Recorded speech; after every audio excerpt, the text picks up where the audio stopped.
रूप से हमें क्या करना चाहिए, क्या नहीं करना चाहिए, यह मस्तिष्क का मंथन हमारी दैनिक दिनचर्या का एक अंश होता है।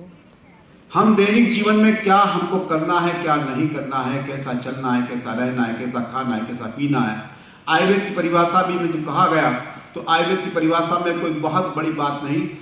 हिता हितम सुखम दुखम आयुष तस्य हिता हितम मानम च तच्च यत्रोक्तम आयुर्वेद से उच्यते। तो आयुर्वेद की परिभाषा उस पुरातन काल में जब किसी चिकित्सा शास्त्र का कोई गणित हमारे पास में नहीं था, तब समाज को इंगित करने वाला वह शास्त्र क्या हमारे लिए सुखकर है, क्या हमारे लिए दुखकारी है, क्या हमारे लिए हितकारी है, क्या अहितकारी है, इस बात को बताने वाला जो शास्त्र है वो आयुर्वेद है। भगवान धन्वंतरि के रूप की जहां वर्णन करते हैं तो भगवान धन्वंतरि के हाथ में 4 वस्तुएं हैं। एक हाथ में कलश है, एक में वेद है, एक में वनस्पतियां हैं, चौथे में शंख है। चारों की अपने जीवन में एक महत्ता है। महत्ता इतनी महत्वपूर्ण है, वेद मतलब हमको सिर्फ आयुर्वेद के ऊपर हम नहीं कह सकते, हम वेद से उस आयुर्वेद का हर एक ने अपने हिसाब से देखा है। आयुर्वेद के नहीं, पूरे वेद के साथ में भगवान अवतरित हुए। भगवान कभी किसी पर उसमें स्वास्थ्य की कल्पना ज्यादा होने से, आयु की बात ज्यादा होने से आयुर्वेद उसमें हम काउंट करते हैं। किंतु आयुर्वेद के जब हम पुरातन सनातन परंपरा में 4 वेद जो हमारे हैं, ऋग्वेद, यजुर्वेद, सामवेद, अथर्ववेद, चारों वेदों में हम जब देखते हैं तो चारों वेदों में ये बात सामने आती है। कहीं ना कहीं शास्त्र कैसे जीवन जीना चाहिए उसकी पूरी बात उन वेदों में आती है। वही वेद, वही शास्त्र हमको पढ़ने के लिए हमारी आदत में हो, यह हमारे भगवान का पहला संकल्प है। दूसरे हाथ में अमृत कलश। अमृत कलश का मतलब यह नहीं कि सिर्फ अमृत की बूंद हमारे को मिल जाए और हम अमर हो जाएं। जातकस्य ध्रुव मृत्यु कहने वाले भगवान हमको यह संदेश कैसे कह सकते हैं, किंतु अमरता का अर्थ है हम रोग रहित रहें, हम किसी तरह का दुख हमारे ऊपर नहीं आए, हम स्वस्थ रहें, यही हमारे अमृतत्व की निशानी है। हम पूर्ण आयु को प्राप्त करें। आपने देखा होगा जर्मनी के बहुत से देशों में ऐसा भी जहां की औसत आयु बहुत लंबी होती है, तो यह अमृत कलश हमें इस बात का द्योतक है कि अमृत कलश के आधार पर हम अपनी जीवन शैली को, जो अमृत है, जो गुणकारी है, जो उपयोगी है, उसका हम ग्रहण करें, वही हमारे लिए जीवन में अमृत है। वनस्पतियों का अर्थ, इस दुनिया में जितनी भी दवाइयां बनी, कहीं न कहीं कोई भले रसायनों से बनी, कुछ भी बनी, पर कहीं न कहीं वनस्पतियों का अंश होता है। यह वनस्पति एक प्रतीक है औषधियों का। यह हम उन औषधियों के बारे में जानकारी रखें, उन औषधियों के बारे में समझें और उन औषधियों के गुण को हम समाज के लिए रखें। और चौथा है शंख। अभी भार्गव साहब सामने बैठे हैं, और जब कोविड का समय आया था तो जिन लोगों के लंग्स की परेशानियां हुई थी तो हमने सबको फुग्गा फुलाने की बात बहुत जोरों से कही थी।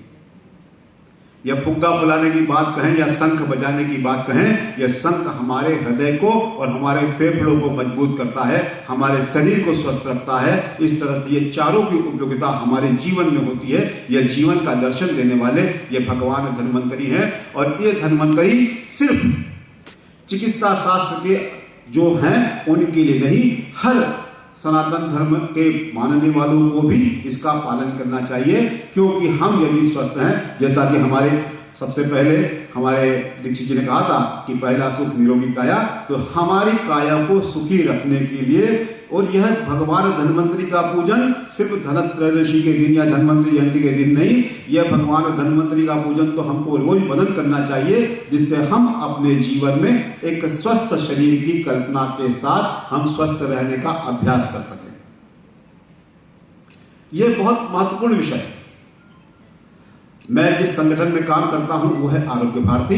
आरोग्य भारती का एक हमारा जो लक्ष्य है, उसमें भी हम कोई पैथी वाइज बात नहीं करते। आयुर्वेद पहले था, 2500 साल पहले कोई दूसरा शास्त्र नहीं था, आयुर्वेद था। आयुर्वेद की गुणवत्ता थी, उसको समाज ने आत्मसात किया। और यही कारण है कि यदि आप देखें कि जब भी सर्जरी का इतिहास कहीं पढ़ाया जाता है, प्लास्टिक सर्जरी का इतिहास कहीं पढ़ाया जाता है, आपकी खुद की किताबों में लिखा हुआ कि surgery was start from India और फर्स्ट सर्जन वाज सुश्रुत। तो सुश्रुत संहिता ये धन्वंतरि संप्रदाय के एक ऋषि रहे जिन्होंने सुश्रुत संहिता लिखी। अंतर भाषाओं का हो सकता है। अंतर पानी को मैं वाटर कहूं, नीर कहूं, जल कहूं, कुछ भी कहूं, पानी पानी रहेगा। इसी तरह से उस वक्त आज से 2500 साल पहले जब सुश्रुत ने जिन शल्य चिकित्सा के लिए एक हमारे यहां नाम आता है सिंहमुखी सलाखा, आज की तारीख हम उसको लायन फाड़ से बोलते हैं, कागमुखी सलाखा चीटल फाड़ से, यानी नाम के बदले हम उनको यदि उस वक्त देखें तो यह आज का समय है जब सभी चिकित्सा पद्धतियों के साथ हम समझ के इस भारत की इस विधा को हम सब आपस में मिलके, जब कोई बाहर का व्यक्ति बोले कि यह विधा तो आपके यहाँ की थी, आपको नहीं मालूम, तो आज हमारा भी कर्तव्य है कि हम सब इस बात को पढ़े लिखे समझें और हर शास्त्र की, जैसा कि अभी पहले भी बताया, कोविड का समय था। कोविड के समय में एक चिकित्सा पद्धति पूर्ण नहीं कहलाई। एपिडेमिक डिसीज इतनी खतरनाक, पूरा विश्व जिससे परेशान, किंतु भारत की जनसंख्या के मान से यहां मृत्यु दर जरूर थोड़ी कम रही। उसके पीछे यदि कारण रहा होगा तो हमारी जीवन शैली भी रही, हमारी स्वस्थ जीवन शैली, हमारे यहाँ लोग की योग करने की क्षमता, हमारे यहाँ लोगों की व्यायाम करने की क्षमता, और हमारे जीवन में इस तरह का करना, साथ में एलोपैथिक, आयुर्वेदिक, होम्योपैथिक, नेचुरोपैथिक सारी चिकित्सा पद्धति के लोगों ने जब मिलके, और शासन ने इस तरह की योजना लाई, ये बहुत अच्छा समय था। शासन का भी यह था कि किसी भी तरह से यहाँ की जान माल की सुरक्षा हो, और जान माल की सुरक्षा के लिए शासन ने उस स्तर पर अपने काम किए, और शासन ने सभी पद्धतियों के साथ मिलके सभी पद्धतियों के जो सबसे अच्छे अच्छे गुण थे, भले फिर वो आयुर्वेद का जो होता है इस नस्य कर, जिसमें हम भाप लेते हैं, गाइडलाइन में सबको आया। मैं डॉक्टर साहब 100 साल पुरानी किताब पढ़ रहा था, मुझे मिल गई। 100 साल पहले इन्फ्लुएंजा करके एक बीमारी, जिसको हम आज की तारीख में बहुत सामान्य बात करते हैं, किंतु यह इन्फ्लुएंजा जब भारत में आया था तब इस इन्फ्लुएंजा का भी वही एपिडेमिक असर था जो आज कोविड का रहा।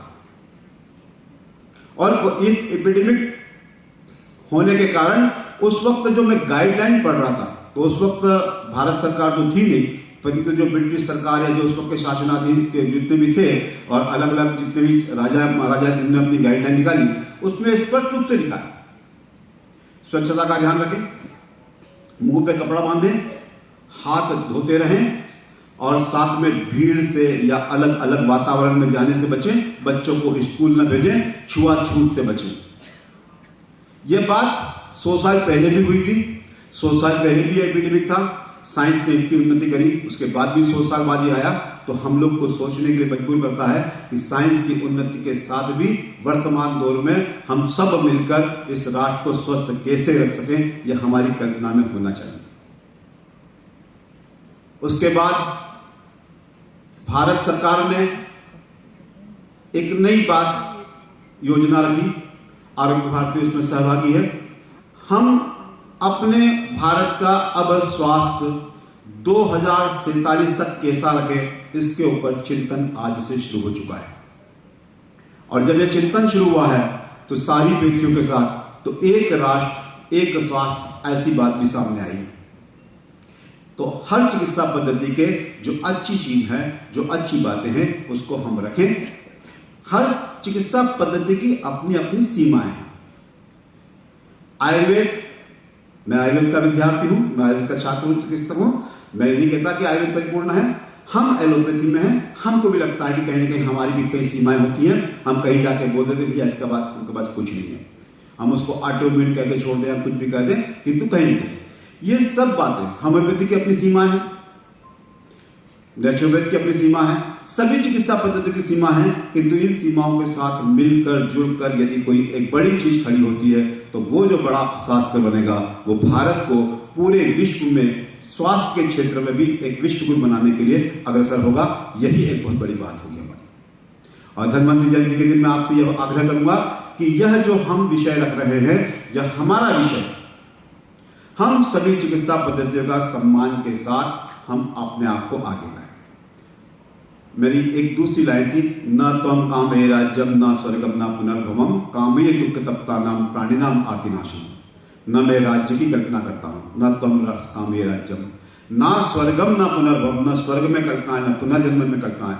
कामे दुख तप्ता नाम, सिर्फ जो इस धरती पर जो भी आप्त जन है, दुखी जन है, उसकी मैं सेवा कर, इस चिकित्सा सेवा को सफल करूं, यह संकल्प हमको आज धन्वंतरि जयंती के दिन लेना चाहिए। यह बहुत महत्वपूर्ण संकल्प होगा। हम सेवा के क्षेत्र में काम करते हैं। क्वचित धर्मो क्वचित अर्थ क्वचित मैत्री क्वचित यशा, मतलब चिकित्सा करने वालों को सब कुछ मिलता है और चिकित्सा कभी निष्फल नहीं होती, ऐसा हमारा शास्त्र यह भी कहता है। तो हमको हमेशा सेवा भावना के साथ समाज की आरोग्य भारती प्रिवेंशन पे काम करती है। आरोग्य भारती रोग के उपचार के लिए बात नहीं, उपचार जिसको जैसा लेना हो, किंतु प्रिवेंशन के लिए वैक्सीनेशन होना चाहिए। हम वैक्सीनेशन का, क्योंकि आज की साइंस ने इजाद किया है, उसके रिजल्ट हमको देखने को मिले हैं, तो मैं ये कहूं कि नहीं वैक्सीनेशन तो गलत है। यह आज की साइंस की बहुत बड़ी उपलब्धि है। योग हमारी पुरातन परंपरा है, योग हमको करना चाहिए, योग रख के हमारे शरीर को स्वस्थ रखना चाहिए। हमारी आहारचर्या, दिनचर्या, ऋतुचर्या, इसके ऊपर हमको फॉलो करना चाहिए, तो हम उस चीज के ऊपर पूरा अपना ध्यान दें। यह सब विषय हमारे बीच में जो आते हैं, हमको क्या खाना, क्या न खाना, कैसे रहना, लाइफ स्टाइल डिसऑर्डर बढ़ते जा रहे हैं। समाज में हम खुद देख रहे हैं कि इस लाइफ स्टाइल डिसऑर्डर कारण आज युवाओं में भी हृदय रोग की समस्या बढ़ गई। तो युवाओं में जो हृदय रोग की समस्या बढ़ी है, इसके ऊपर चिंतन हम सबको बैठ के साथ में करना चाहिए। क्या होना चाहिए, कैसे समाज को इस चीज से हम बचा सके, उसके ऊपर हमारा प्रयास, और इसमें आरोग्य भारती भी आपके साथ सहभागी है। जब आदमी के स्वास्थ्य की कल्पना करते हैं तो मैं एक बहुत अच्छी डेफिनेशन है, सम दोष समाम निश्चय समधातु मलक क्रिया प्रसन्न आत्मेन्द्रिय मन स्वस्थ विधि। तो व्यक्ति के स्वस्थ रहने की कल्पना जहां होती है, तो वहां मैं इसको यदि आज के पैरामीटर पे कहूंगा तो anatomical structure, physiological structure, pathological structure, ये हमारे समदोष समग्नि हो गए। समधातु मलक क्रिया के अंदर भी उसी में आ गया, किंतु physical, mental, social and spiritual, इस बात को यदि मैं आयुर्वेद की परिभाषा में कहूंगा तो प्रसन्न आत्मेंद्रिय मन। आदमी के चेहरे पे प्रसन्नता के भाव हमेशा होना चाहिए। हम प्रसन्न कैसे रह सकते हैं, हम सुखी कैसे रख सकते हैं, हम अपने पेशेंट्स को भी किस तरह की इस बात को रख सकते हैं कि जिससे पेशेंट हमेशा प्रसन्न आत्मेंद्रिय मन, आत्मा निर्विकार कहिए, किंतु आयुर्वेद यहां पे आके कहता है कि आदमी को प्रसन्न रहे, प्रसन्न आत्मेंद्रिय मन के साथ, इस इंद्रियों को, मन को प्रसन्नता के साथ हम व्यक्ति को स्वस्थ कैसे रख सकते हैं, इस पे हमारे विचार चाहिए। आरोग्य भारती के इसमें बहुत सारे आयाम भी हैं।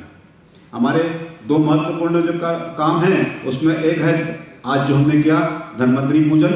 धन्वंतरि पूजन का अर्थ ही है कि मैं अपने उस देवताओं को सुबह उठ के प्रणाम करूं जो मुझे स्वस्थ रखने की प्रेरणा दे।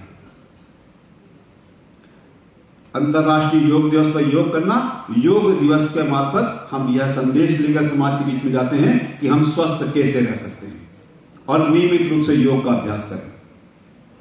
उसके अलावा बहुत सारे ऐसे आयाम हैं जिसमें महिलाओं के स्वास्थ्य के बारे में चर्चा होती है, विद्यालय में स्वास्थ्य प्रबोधन होता है, और साथ में ग्राम विकास की बात होती है। अपना ग्राम स्वस्थ ग्राम, हम जिस इंदौर में रहते हैं उस इंदौर की एक सबसे बड़ी खासियत है कि वह अभी 6ठी बार विश्व पूरे भारत में स्वच्छता में नंबर 1 आया है।